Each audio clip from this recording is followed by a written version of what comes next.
हरियाणा और पंजाब की पुलिस द्वारा संयुक्त रूप से की गई कार्यवाही में गिरफ्तार 4 लोगों का मामला केवल एक आपराधिक प्रकरण नहीं बल्कि भारत की आंतरिक सुरक्षा के सामने एक नई चुनौती का संकेत बन गया है। हिसार की ट्रैवल ब्लॉगर ज्योति मल्होत्रा, कैथल के देवेंद्र सिंह और पंजाब के मलेरकोटला से पकड़े गए 2 अन्य लोगों की गिरफ्तारी ने यह स्पष्ट कर दिया है कि आज का खुफिया युद्ध केवल सीमाओं तक सीमित नहीं रहा बल्कि अब वह डिजिटल मंचों, यात्राओं और आम नागरिकों के माध्यम से भी लड़ा जा रहा है। इस मामले में सबसे चौंकाने वाला पहलू ये है कि मुख्य आरोपियों में कोई पारंपरिक जासूस नहीं है। ज्योति मल्होत्रा एक लोकप्रिय यूट्यूबर है जिनका चैनल ट्रैवल विद जो विभिन्न देशों की यात्रा और संस्कृति को लेकर वीडियो बनाता रहा है। प्रारंभिक जांच में ये सामने आया है कि वह न केवल पाकिस्तान गई थी बल्कि वहां एक पाकिस्तानी नागरिक के नियमित संपर्क में भी थी।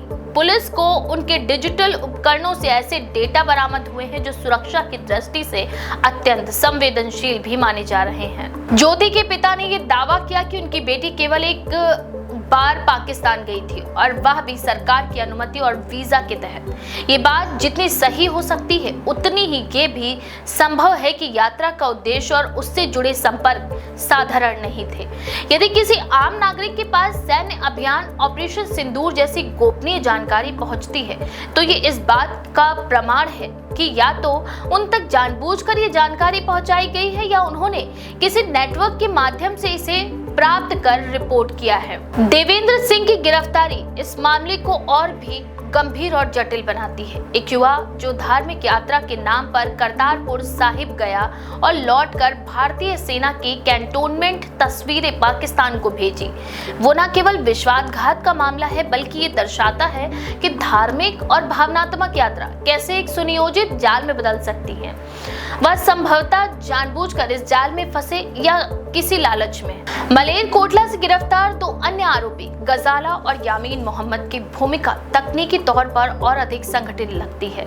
उनके खिलाफ सबूत हैं कि वे पाकिस्तान उच्चायोग में तैनात अधिकारी को गोपनीय जानकारी ऑनलाइन माध्यम से भेज रहे थे और बदले में पैसे भी ले रहे थे। यह डिजिटल युग का वो रूप है जिसमें जासूसी अब फाइलों, रेडियो फ्रीक्वेंसी या गुप्त मुलाकातों से नहीं बल्कि मोबाइल ऐप, वर्चुअल अकाउंट और ऑनलाइन ट्रांसफर से भी की जाती है। भारत की खुफिया एजेंसियों के लिए ये मामला कई स्तरों पर चुनौतीपूर्ण है। पहला ये समझना कि इतनी संवेदनशील जानकारी इन व्यक्तियों तक आखिर पहुंची कैसे।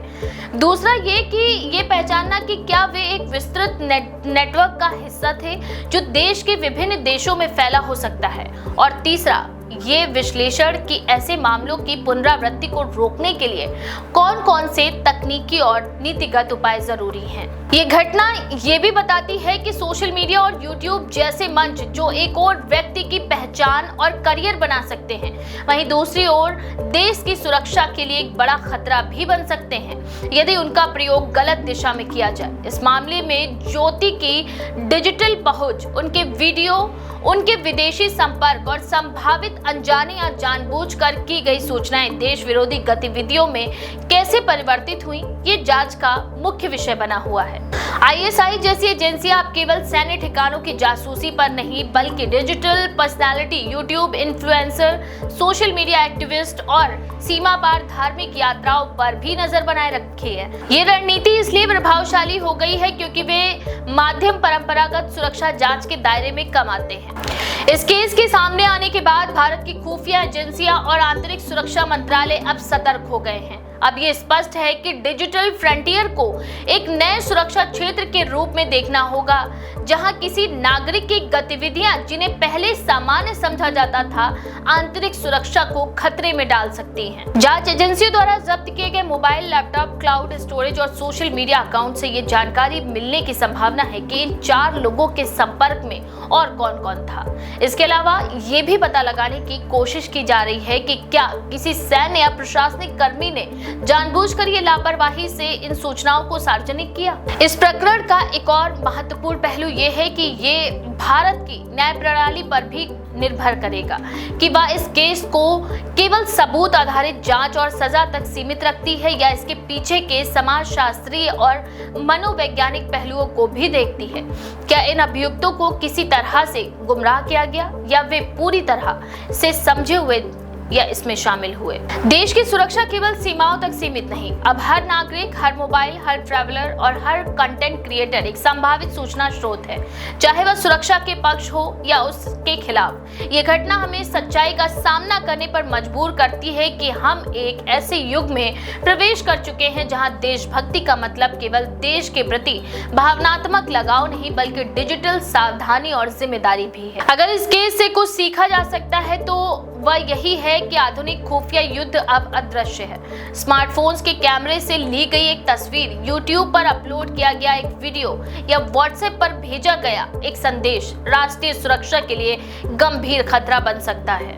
अभी तक की जांच से ये साफ नहीं है कि ये नेटवर्क कितना बड़ा है, लेकिन ये स्पष्ट है कि देश की सुरक्षा व्यवस्था को अब सोशल मीडिया, डिजिटल ट्रैवल और धार्मिक यात्राओं के नए खतरों के प्रति जागरूक होना पड़ेगा। अगर इसका संज्ञान लेकर व्यापक नीति नहीं बनाई गई तो आने वाले वर्षों में देश को और अधिक ऐसे मामले देखने पड़ सकते हैं। ये मामला इसलिए भी महत्वपूर्ण है क्योंकि ये दर्शाता है कि सिर्फ सेना या राजनेता ही नहीं बल्कि आम नागरिक भी कभी अज्ञानता से, कभी लालच से और कभी गलत दिशा में दी गई प्रेरणा से राष्ट्रीय सुरक्षा के लिए खतरा बन सकते हैं। यही वजह है कि इस प्रकरण की जांच केवल सजा के उद्देश्य से नहीं बल्कि भविष्य की रणनीति निर्माण के लिए भी की जानी चाहिए। आपका इस बारे में क्या विचार है? अपनी राय हमें कमेंट में जरूर लिखें। ऐसी और भी खबरों के लिए देखते रहिए द पेज 19।